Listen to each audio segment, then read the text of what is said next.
Boa noite. Bem, queridos? O pastor falou fogo nos olhos. Se saiu, eu não sei não.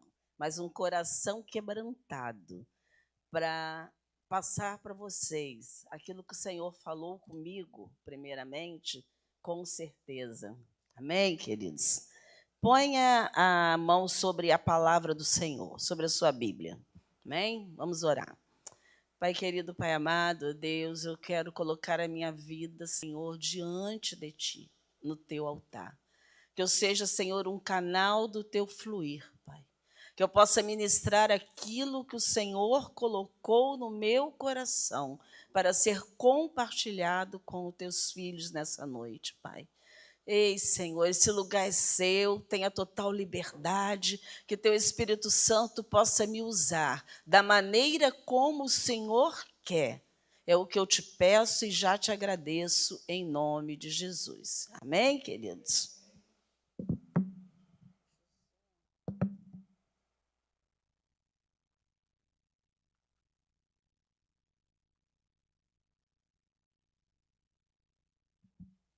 Boa noite, né? Eu esqueci de falar para quem está online aí, né, nos assistindo nessa noite. Seja bem-vindo a esse culto e que o nome do nosso Senhor seja engrandecido. Amém?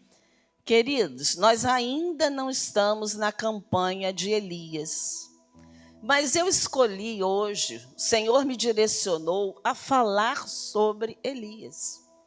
Porque Elias foi um profeta diferenciado. Amém? Quem concorda comigo? Gente, o que esse homem fez de milagres, o que esse homem viveu de sobrenatural. Amém? Se você ler lá, 1 Reis, 2 Reis, é tremendo o que esse homem passou. E ele era um homem como eu e como você. Sujeito a todas as emoções que eu e você podemos ter. Mas ele foi um profeta, ele escolheu obedecer, ele escolheu fazer a vontade do Senhor. Ele escolheu seguir aquilo que o Senhor tinha para ele. E ele foi diferenciado no meio de todos os outros profetas. Amém? O que aconteceu? Eu vou dar uma pincelada rapidinha no que Elias fez. Elias foi o primeiro profeta que ressuscitou uma pessoa. Lembra lá do filho da viúva? Quando ele foi mandado, o Senhor, debaixo da palavra do Senhor, Elias antes tinha feito uma profecia que não ia chover, né? Todo mundo sabe mais ou menos a história aqui. O Elias profetizou que não ia chover. Durante 3 anos e meio não veio chuva. Aí o Senhor disse para Elias: Elias, vai para a beira do rio Quiriate, fica lá que os corvos vão te sustentar. Debaixo dessa palavra de Deus, Elias foi para a beira do rio Quiriate. Ficou lá. Daqui a pouco aquele riacho, como não chovia, o que aconteceu? Era normal que aquele riacho se secasse. Secou aquele riacho e Deus falou para ele: Elias, vai para Sarepta. Lá eu vou levantar uma viúva que vai te sustentar. Aí Elias, debaixo da palavra de Deus, Elias foi. O que aconteceu lá? Chegou lá aquela viúva, não era uma viúva abastada, era uma viúva que está passando uma situação difícil. Mas o profeta Elias entrou na vida daquela viúva, aquele profeta que representava o Senhor e realizou ali o sobrenatural.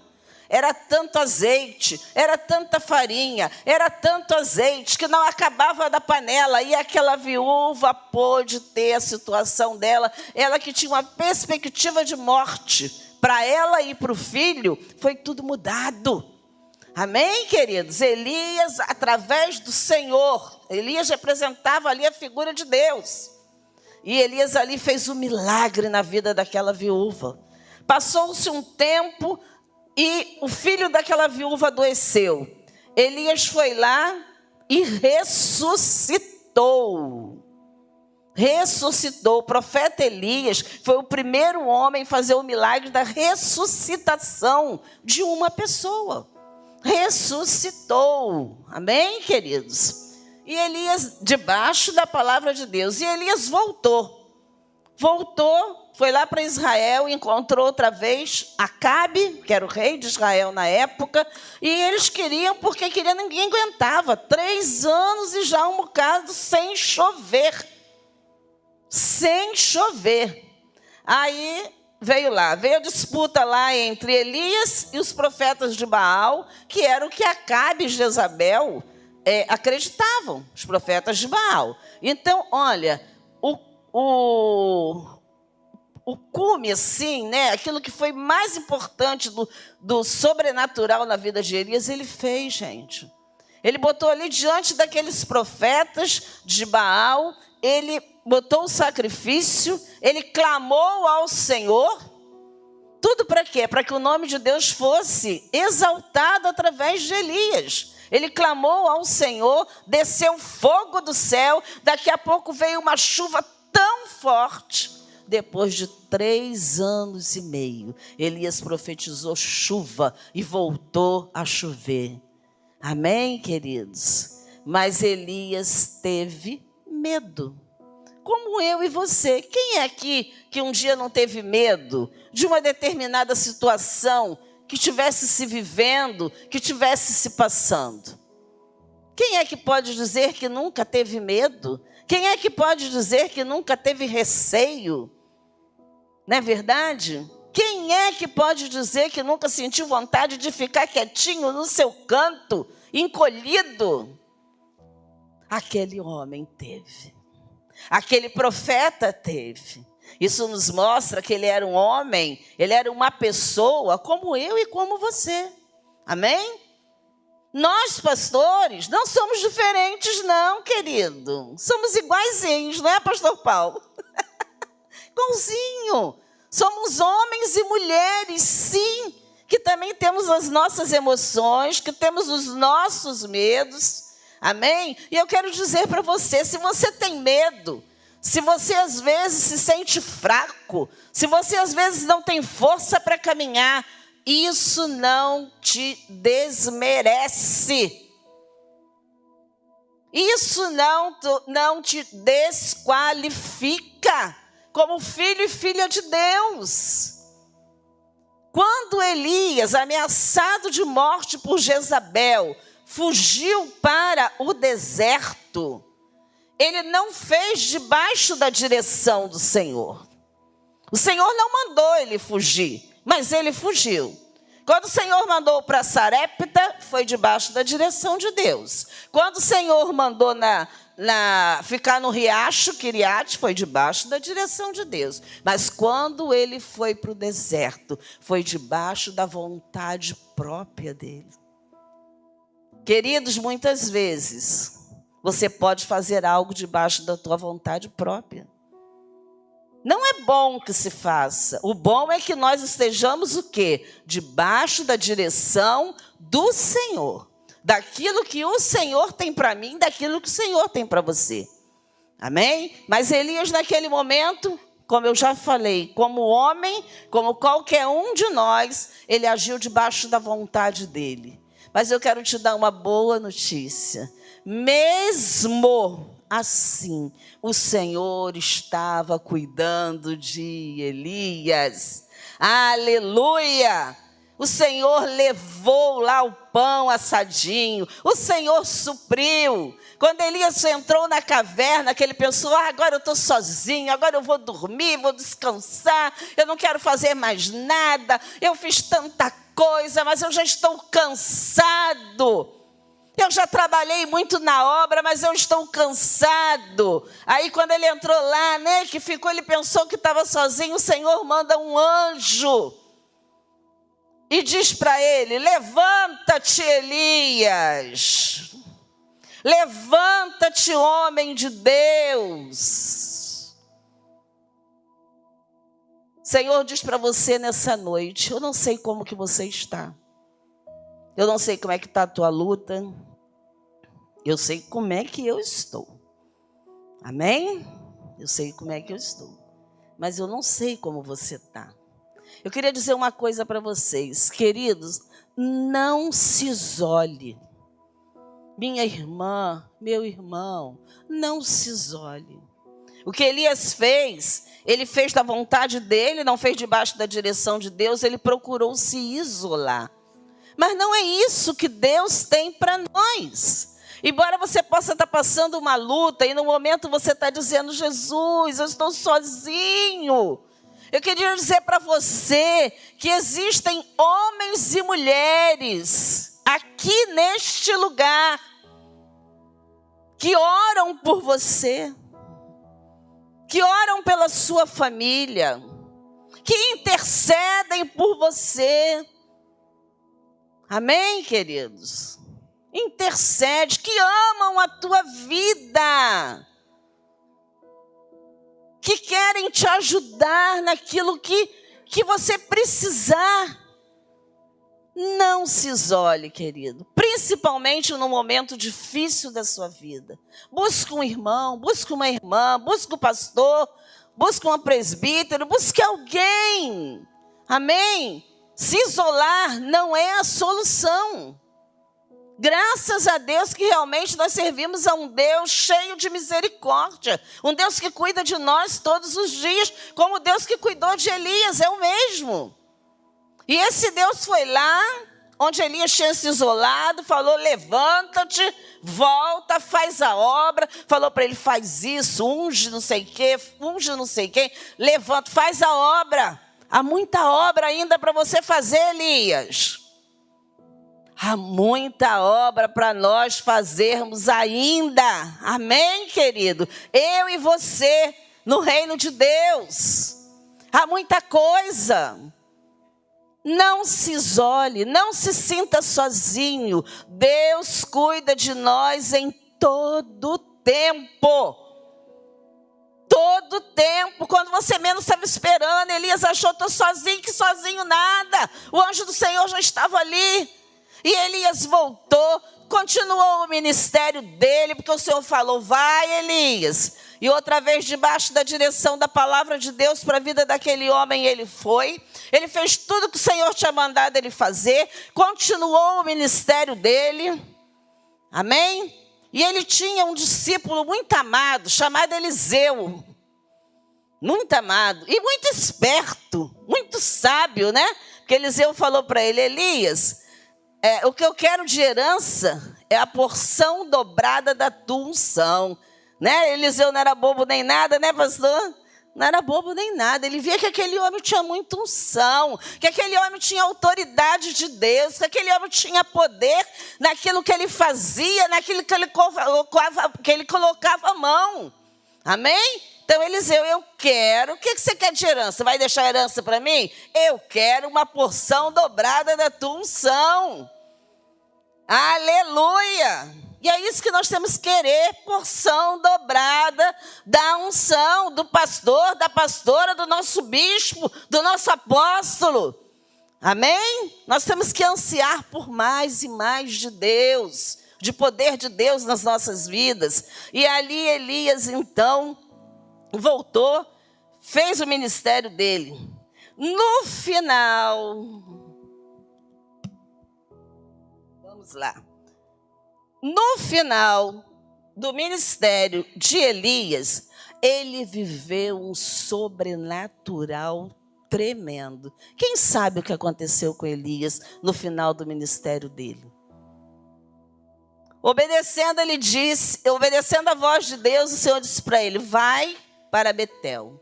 Isso depois que ele já tinha saído da caverna, depois que ele fez a obra, depois de um grande tempo, tá? Aí Deus disse para ele, vai para Betel. Elias sabia o que ia acontecer com ele. Elias sabia o que ia acontecer com ele. E Elias obedece, e ali ele vai junto com Eliseu, e ele realiza mais um milagre. Ele joga a capa dele, né, pastor? A capa, né? E ele abre o Jordão, o Rio Jordão. E Eliseu está ali, eu vou colher, eu quero Assunção, eu quero ser igual a ele ou melhor que ele. E ali eles passam, o Rio Jordão se abre, Eliseu passa junto com Elias, passa junto com Eliseu. Quando entram ali naquela cidade, vários profetas chegam até Eliseu e falam com Eliseu aquilo que ia acontecer. Aí Eliseu falou assim: deixa isso quieto. Deixa isso quieto. Aí passou mais algumas pessoas, chegaram para outros profetas, falaram com Eliseu. Queridos, vocês sabem o que Elias viveu de sobrenatural na vida dele? Quem sabe? Sabe o que aconteceu com Elias? Elias foi transladado aos céus. Isso só aconteceu com Enoque e com Elias, né, pastor? Se eu não me engano, Enoque e Elias, não é na Bíblia? Só os dois, né? Elias foi transladado aos céus. Transladado, ele ascendeu aos céus. Alguns acham que ele subiu naquela carruagem de fogo e sumiu para os céus, subiu aos céus. Mas não foi. A palavra de Deus diz que Elias foi transladado, ascendeu aos céus no meio de um redemoinho. Houve um redemoinho de vento e Elias ali dentro subiu. Passou aquela carruagem, eu creio que aquela carruagem passou, né? Aí eu aqui na minha mente, né? Aquela carruagem linda de fogo, com anjos de Deus ali dentro, porque o Senhor mandou buscar Elias. E ali, quando passou aquela carruagem, levantou aquele redemoinho, e Elias ali naquele redemoinho ascendeu aos céus. Foi transladado aos céus. E Eliseu ali visualizou aquilo tudo. Então, quando falarem para vocês que Elias foi na carruagem, não foi. A carruagem, eu creio que estava dirigida por anjos do Senhor. A carruagem o Senhor mandou, mas ele foi no meio de um redemoinho. Se você quiser confirmar isso, você confirma lá em 2 Reis 2, capítulo 2, versículo 1 e o 11. Elias também, queridos, sabia que naquele dia ele seria levado aos céus. Elias sabia que naquele dia ele seria levado aos céus. E é esse ponto que eu quero chegar. O que nós faríamos, eu e você, se soubéssemos que hoje seria o último dia da nossa vida?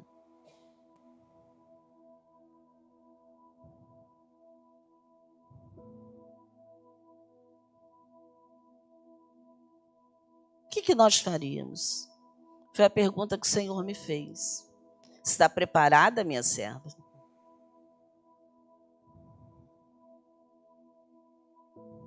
Está preparado? Está preparada? Está preparada, Fernandinha?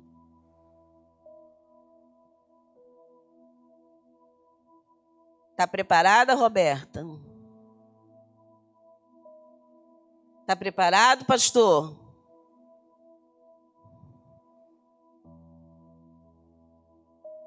Foi a pergunta que o Senhor me fez. Está preparada, minha serva? Está consciente que tem feito? E o Senhor pediu que eu compartilhasse isso com a igreja. Nós também viveremos um grande sobrenatural.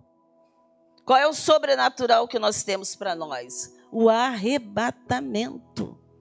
Elias foi transladado, mas na palavra, eu e você temos o arrebatamento. Vivemos nesse mundo, não vivemos nesse mundo? Mas qual é a nossa esperança? Não é a vida eterna? E como é que chegaremos à vida eterna? Arrebatamento. Se estivermos vivos, quando o Senhor voltar, seremos arrebatados, né? Se estivermos mortos, vão ressuscitar primeiro. Os mortos ressuscitarão primeiro. Mas será que nós temos levado uma vida na qual nós estamos preparados para isso? Eu creio que Elias era um homem que, apesar daquele momento de fraqueza, de medo, mas ele era um homem que tinha cumprido o propósito de Deus. Ele era um homem que tinha levado uma vida diante de Deus, de intimidade, de obediência, amém? De santidade, de consagração, de separação, de autoridade de Deus, de poder de Deus. Gente, clamar para descer fogo do céu e dizer: Senhor, mostra que Tu és Deus aqui em Israel. É ousadia, né, pastor? Um homem cheio de ousadia para realizar milagres através da palavra de Deus. E nós? Como que temos levado o nosso ministério? Como temos levado a nossa vida? Minha igreja está preparada para a minha vinda? Pergunta o Senhor. Vocês estão em estado de prontidão e alerta? Sabe, muitas vezes a gente pode pensar que é só vir aqui. Não é só vir aqui não, gente. Não é só vir aqui não. É muito mais do que isso. Muito mais do que isso. Vamos ler algumas coisas. Alguns textos que vão nos ajudar. 1 Tessalonicenses.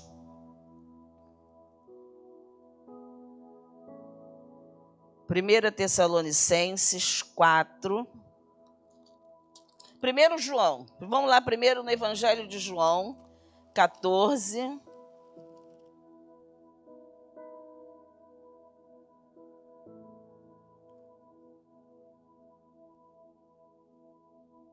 João 14.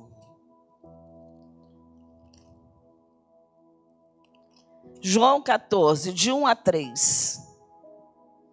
Que o coração de vocês não fique aflito. Creiam em Deus. Creiam também em mim. Existem muitas moradas na casa do meu Pai. Se não fosse assim, eu lhes diria: vou preparar moradas para vocês. Quem é que tem uma morada lá nos céus? Aleluia! Você tem que ter. Quem não levantou a mão tem que ter essa expectativa. Não é, pastor? Tem que ter. Aqui na terra, a gente vai lá no cemitério, compra um pedacinho, né, Aderbal? Compra um pedacinho. Quando eu fui lá comprar, aí eu falei para Aderbal: já separamos nosso apartamento aqui, né? Mas e lá? E lá? O Senhor já foi e está preparando morada para mim e para você. Agora só vai depender de mim e de você para ir para lá. A morada está preparada. Entendeu? E nós, estamos preparados para ir para lá? Você quer tomar posse dessa morada? Você quer tomar posse desse lugarzinho? Aleluia! Glória a Deus! Então fala a palavra. E se não fosse, vou preparar moradas para vocês. E quando tudo estiver pronto, então eu virei buscar todos, para que possam sempre estar onde eu estiver. Arrebatamento. Está na palavra. A pastora não está inventando, não. Está na palavra. Amém? Vamos lá em 1 Tessalonicenses. Quem puder depois, leia 1 Tessalonicenses, 2 Tessalonicenses. Gente, maravilhoso. Maravilhoso. Que palavra. Tessalonicenses foi uma palavra de Paulo, de Silas e Timóteo, à igreja de Tessalônica. Maravilhoso. Tessalonicenses 4, 16. Pois o próprio Senhor descerá do céu com um potente clamor, com o brado do arcanjo, com o toque de trombeta. E o Senhor descerá dos céus, e os mortos em Cristo ressuscitarão primeiro. Então nós, os que ainda estivermos vivos, seremos arrebatados até ele nas nuvens, a fim de nos encontrarmos com o Senhor nos ares e ficarmos com ele para sempre. Tessalonicenses 5, versículo de número 6. Estejam vigilantes e não adormecidos. Estejam atentos à volta do Senhor e permaneçam sóbrios. Amém? Finalzinho do versículo 8. Fala assim: estejam protegidos com a couraça da fé e do amor, usando como nosso capacete a esperança da salvação. Versículo de número 11. Animem-se uns aos outros e edifiquem-se uns aos outros. Amém? Vira para o seu irmão que está do lado, pergunta para ele assim: eu vou te encontrar lá na nossa morada, lá naquele condomínio celestial. Aleluia, amém? Animem-se, não fique triste com isso, amém? É para nós sorrirmos. Sabemos que vamos ser escolhidos pelo nosso Deus. Aleluia! Queridos, seria em vão a nossa vida toda cristã, né, pastor Paulo? Eu fico pensando, sabe qual é a minha oração? Senhor, que eu possa fazer parte da tua igreja santa e imaculada. Você já pensou se levar uma vida inteira aqui no cristianismo, né? Fazer evangelismo, fazer os eventos, né? Ministrar, louvar o Senhor e não ir para os braços do nosso Senhor, não ir para essa morada tão especial a qual Ele tem preparado para mim e para você.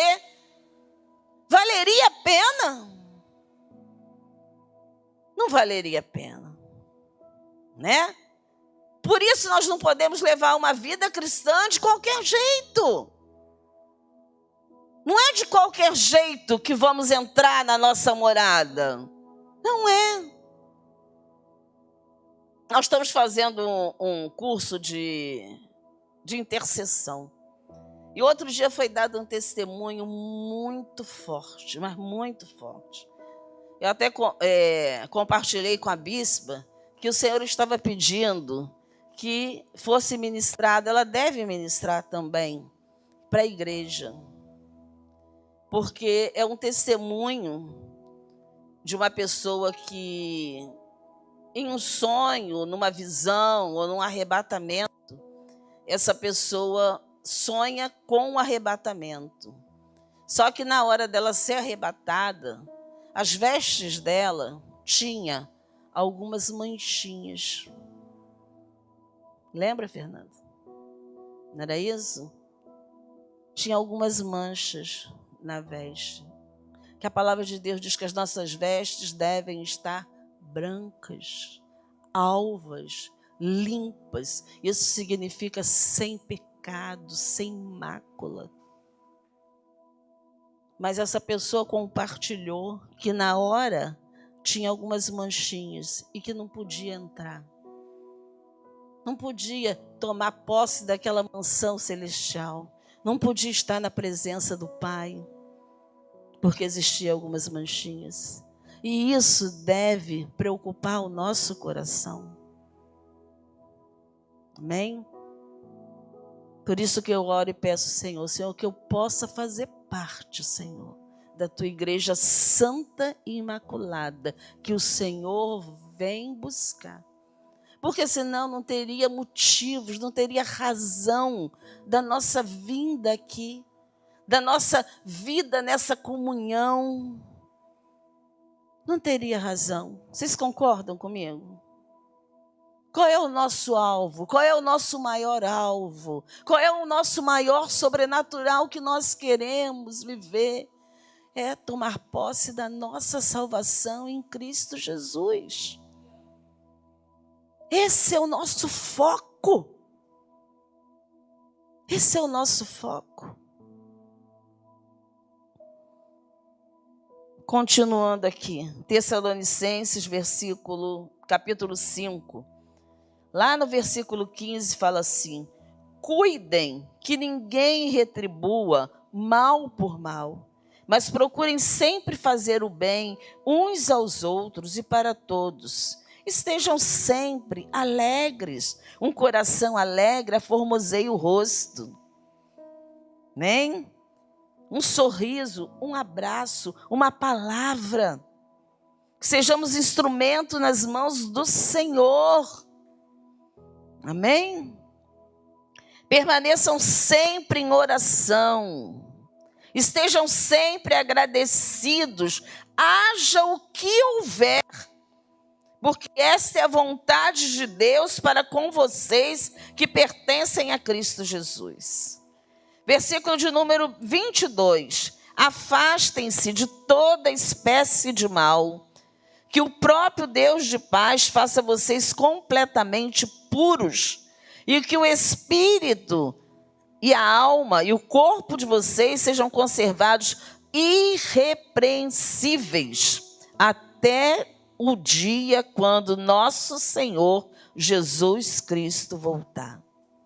Aleluia. 2 Pedro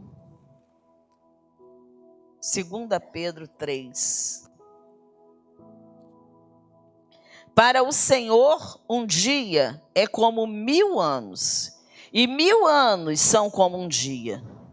Ele não está sendo vagaroso com a sua volta prometida, embora por vezes pareça assim. Mas ele está esperando com paciência, porque não quer que ninguém pereça. O Senhor não quer que ninguém fique fora, amém? Sabe aquele parente? Sabe aquele parente que você tem orado por ele? Aleluia, o Senhor está dando tempo.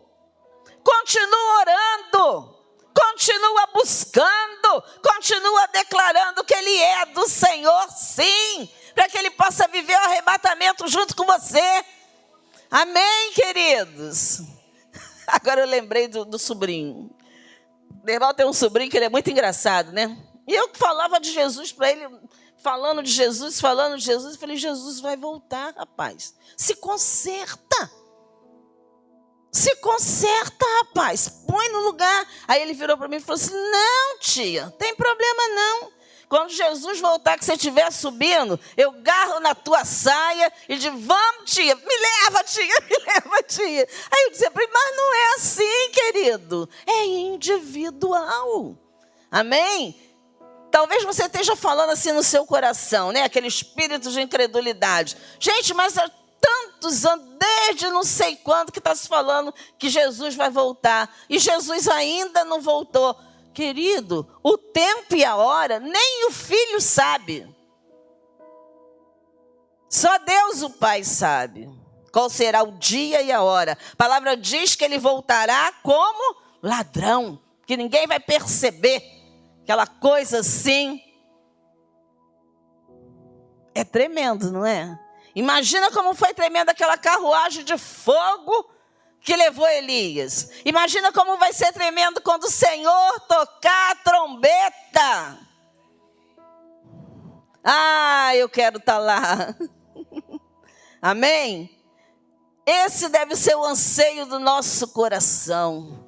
Esse deve ser o sobrenatural. E eu vou dizer uma coisa para você. Quando você disser, eu quero ter uma vida para viver, prepara-me, Senhor, para viver o sobrenatural do arrebatamento, o Senhor vai te preparar. E você vai viver outros sobrenaturais aqui nessa terra.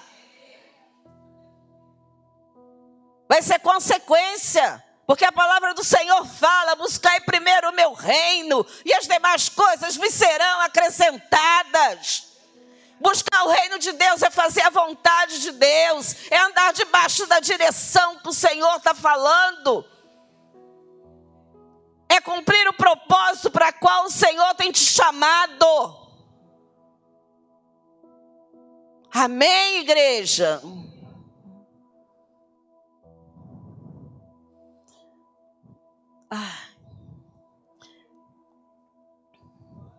Aracharade canta labachuriande canta rabachai.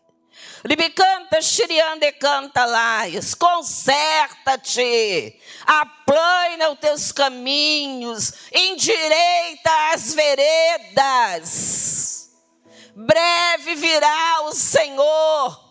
Nós temos vivido os últimos tempos. Tudo tem mostrado, tudo tem nos falado. Agora só vai se perder aquele que quiser.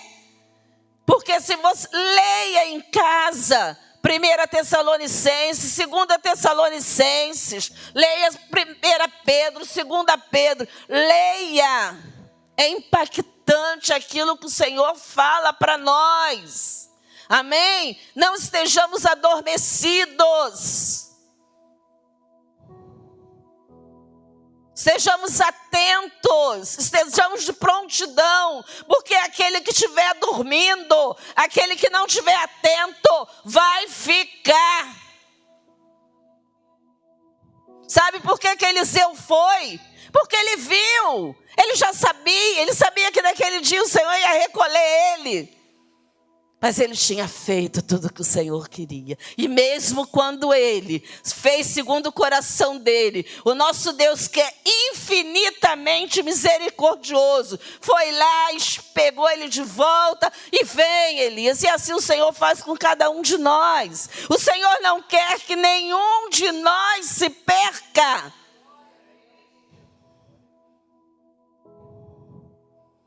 Ah, Deus maravilhoso, ah, Deus bondoso, ah, Deus. Esse é o nosso Deus, querido. Foi isso que Ele colocou no meu coração. A minha igreja não pode viver de qualquer jeito. A minha igreja não pode viver de qualquer jeito. Desde que entrou dentro da igreja, a palavra não tem nada a ver. Muitos. Não tem nada a ver. Eu posso. Besteira. Tem tudo a ver, sim, querido. Que nós possamos andar debaixo da direção do Senhor. Daquilo que o Senhor tem para nós. Que nós possamos dar lugar ao Espírito Santo de Deus. Para trabalhar nas nossas vidas. Talvez você possa estar dizendo, ai, pastora, mas eu tenho um problema tal, ou eu tenho um vício tal. Querido, eu quero dizer para você que o Senhor é a tua força. Talvez você tenha um vício. Eu conheço pessoas que vão na igreja, não aqui, mas que estão dentro da igreja que dizem, eu não consigo largar esse vício. Consegue. Se ela fizer do Senhor a força dela, tudo posso naquele que me fortalece. Amém. Queridos, nós não somos perfeitos, mas nós temos que caminhar para melhorar cada dia, para crescermos na presença do Senhor. O Senhor nos fez a imagem e semelhança dele, também no caráter, também na nossa vivência. Amém? Eu e você precisamos nos posicionar como servo e serva, como filho e filha que espera ansiosamente a volta do nosso Senhor. Senão não teria razão a nossa vida cristã, querido.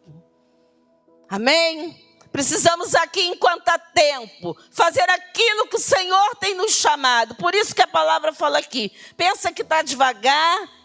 Não, está no tempo. O Senhor quer que ninguém se perca, que ninguém pereça, que aquele parente seu, que aquela filha que está lá no mundo, que seja consagra, entrega ao Senhor e o Senhor tudo fará. Mas eu e você temos que viver a nossa vida cristã na expectativa e na esperança que um dia estaremos com o nosso Senhor Jesus. Amém? Eu quero viver o arrebatamento, mas né? Você tem que ter isso dentro de você. Eu quero viver. Eu quero ver. Gente, já pensou como vai ser tremendo ouvir a trombeta tocar lá no céu e você dizer: "Oh, Senhor, eu estou aqui." Dizem que vai ter muita surpresa. Por isso é que eu e você temos que colocar a nossa vida, o nosso coração e pedir: Senhor, prepara-me, Senhor, para viver o sobrenatural do teu arrebatamento.